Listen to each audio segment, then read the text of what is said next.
Assalamualaikum warahmatullahi wabarakatuh. Nabiullah Nuh alaihi salam adalah nabi yang ketiga sekaligus rasul pertama. Beliau termasuk nabi yang bergelar ulul azmi yang pertama. Ulul azmi adalah sebuah gelar khusus bagi golongan rasul pilihan yang mempunyai ketabahan luar biasa. Ada 5 rasul yang mendapatkan gelar ulul azmi, yaitu Nabi Nuh, Nabi Ibrahim, Nabi Musa, Nabi Isa, dan Nabi Muhammad alaihi wassalatu wassalam. Gelar ulul azmi dijelaskan dalam Al-Quran surat Al-Ahqaf ayat 35 dan Asy-Syura ayat 13. Nabi Nuh adalah keturunan Nabi Adam dari generasi ke-9.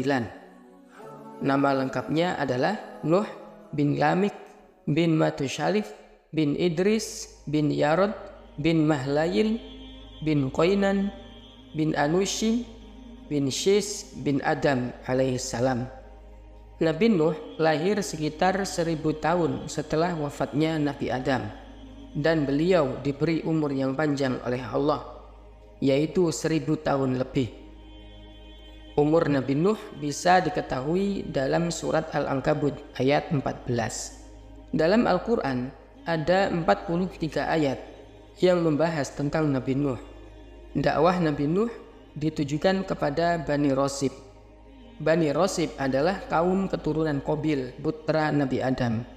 Nabi Nuh diutus oleh Allah Subhanahu wa Ta'ala kepada kaum ini. Bani Rosib dulu beriman kepada Allah dan memiliki 5 orang kebanggaan mereka, yaitu Wad, Suwa', Ya'uq, Yaghuth, dan Nasr.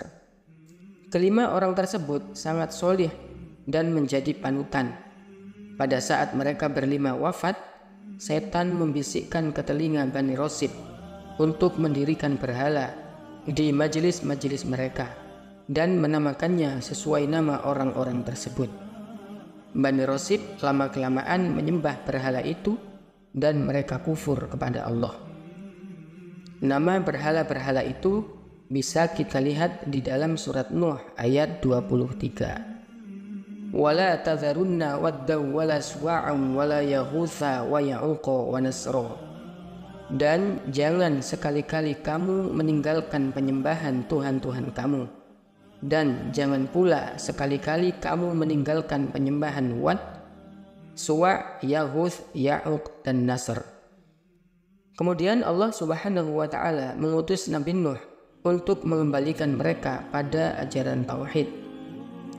Nabi Nuh berdakwah selama 950 tahun dan hanya memperoleh pengikut sekitar 70 orang, ditambah dengan 8 anggota keluarganya.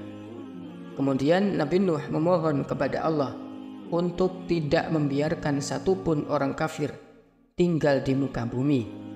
Allah pun menimpakan banjir bandang untuk menghabisi seluruh manusia di muka bumi. Kisah banjir bandang tersebut dikisahkan dalam beberapa ayat di dalam surat Nuh dan surat Hud. Allah lalu memerintahkan Nabi Nuh untuk membuat perahu yang besar demi menyelamatkan keluarganya, orang-orang beriman, dan sepasang dari masing-masing hewan. Banjir Nabi Nuh terjadi di seluruh dunia. Allah menurunkan banjir yang sangat besar sampai-sampai gunung yang tinggi tidak bisa menjadi tempat berlindung. Salah satu anak Nabi Nuh yang bernama Kan'an tidak bisa selamat dari banjir, padahal ia berlindung di atas gunung yang tinggi. Setelah banjir bandang berakhir, Nabi Nuh dan para pengikutnya keluar dari kapal untuk melanjutkan kehidupannya. Adapun tempat berlabuhnya kapal Nabi Nuh yaitu tepat di atas Gunung Judi, salah satu gunung yang cukup terkenal di Jazirah Arab. Seluruh orang kafir yang tidak beriman di muka bumi habis terkena banjir, sehingga tidak tersisa satupun. Sebagaimana doa Nabi Nuh, wa qala Nuhur Rabbi la tadhar 'alal ardi minal kafirin dayyara. Nuh berkata, "Ya Tuhanku, Jangan engkau biarkan seorang pun di antara orang-orang kafir itu tinggal di atas bumi. Allah juga telah menetapkan bahwa hanya anak-anak Nabi Nuh yang kelak akan memiliki keturunan, sehingga orang-orang yang beriman lainnya tidak memiliki keturunan. Sebagaimana disebutkan dalam surat As-Saffat ayat 77. وَجَعَلْنَا ذُرِّيَّتَهُ هُمُ الْبَاقِينَ. Dan kami jadikan anak cucunya orang-orang yang melanjutkan keturunan. Imam Ibnu Katsir meriwayatkan bahwa anak Nabi Nuh yang melanjutkan keturunan manusia yaitu ada 3, yakni Sam, Ham, dan Yafith. Semua keturunan manusia yang ada di muka bumi nasabnya kembali kepada ketiga anak Nabi Nuh tersebut, sehingga Nabi Nuh digelari dengan Abul Bashar, yaitu bapak seluruh umat manusia setelah Nabi Adam. Nabi Adam digelari dengan bapak manusia yang pertama, sedangkan Nabi Nuh digelari dengan bapak manusia yang kedua. Seorang ahli tafsir dari kalangan tabi'in, Imam Qatadah, menafsirkan, manusia semuanya adalah keturunan Nuh alaihissalam. Setelah Nabi Nuh alaihissalam menetap kembali di bumi, dia membagi 3 wilayah untuk anak-anaknya, yaitu Sam, Ham, dan Yafis. Sam menetap di wilayah bagian barat, keturunannya menempati daerah Romawi, Persia, dan Arab. Selain itu, Sam juga diberi daerah yang meliputi Hijaz, Yaman, Irak, dan daerah-daerah lainnya. Nabi Nuh melihat di wajah Sam ada cahaya kenabian. Sam adalah anak Nabi Nuh yang tertua. Kemudian Ham ditempatkan di wilayah utara. Keturunannya menempati daerah Zanji dan Habasyah. Sedangkan Yafis ditempatkan di wilayah timur.